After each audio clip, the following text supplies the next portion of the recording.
Hi, my name is Tim O'Brien. I'm a Plainville resident and a lifelong pet owner. I'm also part of an exciting new campaign to build a regional animal shelter here in our community. Some of you may have already heard about this campaign. Others may not have, and I'm sure you all have questions. To help answer those questions, I'm here today at the Medfield Animal Shelter with Sue Jones. Sue is Vice President of Paws of Plainville. Sue, I'd like to thank you for joining me here today. Why do we need a regional animal shelter, and why is this so important to our community? The problem is the animal shelters that are in our communities, Mansfield Animal Shelter, for example, North Attleboro Animal Shelter, and kudos to those towns for recognizing that need.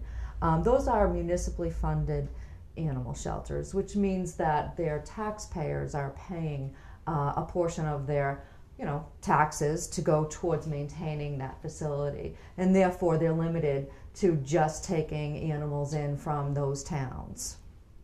So a Plainville resident, a Rentham resident, a rescuer like me, we have nowhere to go. And then you have the pet owners who, for whatever reason, have to surrender a pet, whether it's due to death in the family or an economic issue, the family has to move.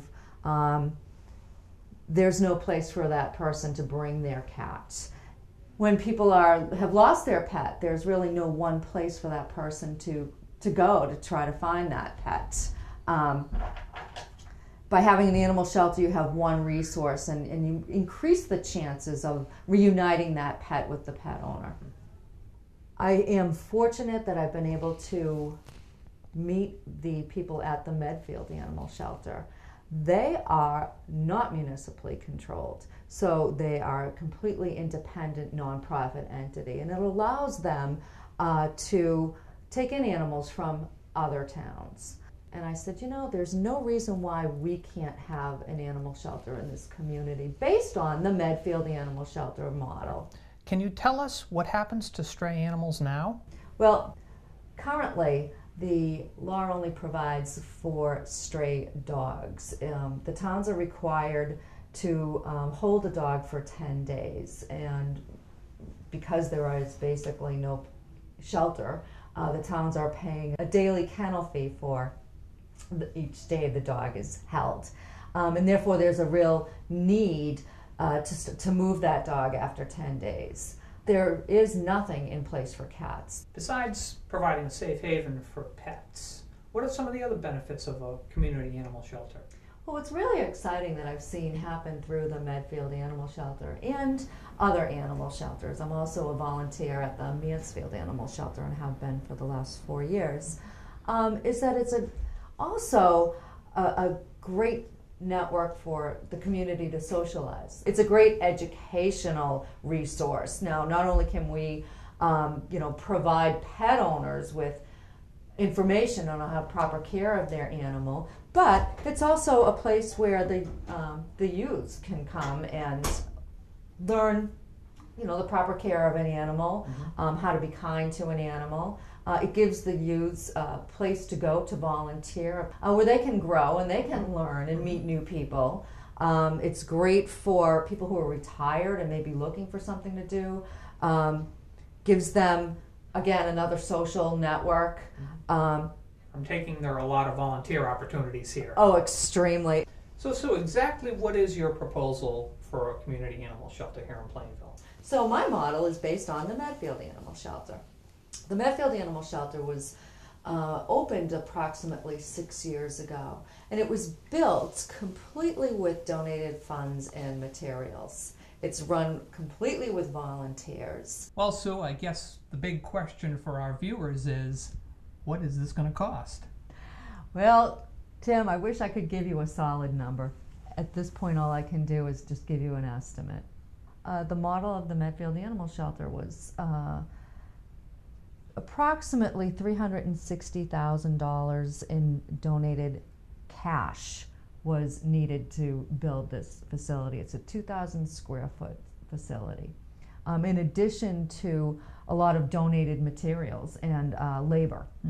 In today's dollars, we're estimating, because that was 6 years ago, probably $450,000 in donated funds. Mm-hmm.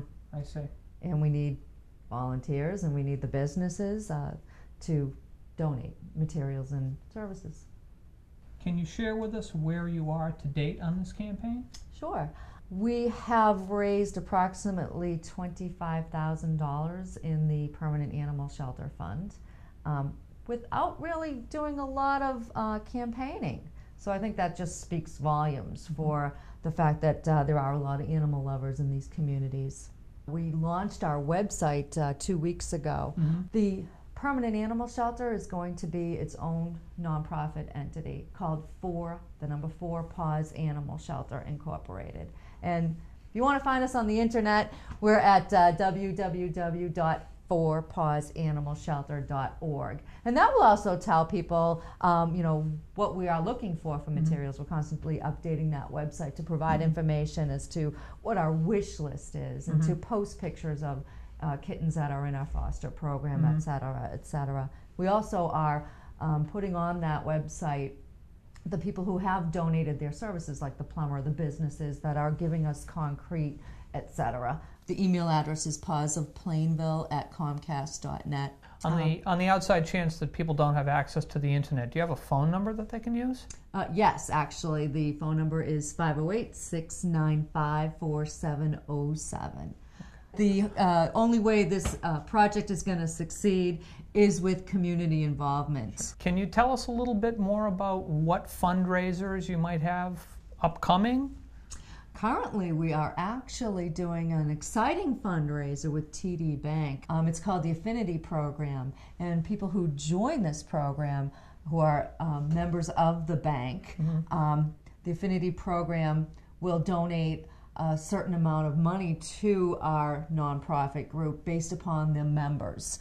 We also are doing a bi-monthly booth every Sunday at Petco from 11 a.m. to 1 p.m. And of course, you can always send donations to Paws of Plainville, P.O. Box 2236, Plainville, Mass. 02762. All right, Sue, well, just to sort of recap here, it sounds like we have a real grassroots effort here to build and maintain a community-wide animal shelter. Right now we have a temporary shelter in Plainville that's not quite up and running yet. You need some additional support for that. You've got a great fundraising strategy. You've got some fantastic volunteer opportunities. People can contact you via the web, via internet, or using the traditional phone, and you'd love to hear from them. Absolutely. We got a great start, Tim, and I only see it growing from here. All people have to do is look at the Medfield Animal Shelter and see that it can be a success. We can do this today in our community. There's nothing holding us back. People have asked me, in this economy, it's going to be even more difficult to get this animal shelter up and started. And what I say is, there's always a good time to start an animal shelter, and especially in a bad economy. The need is even greater.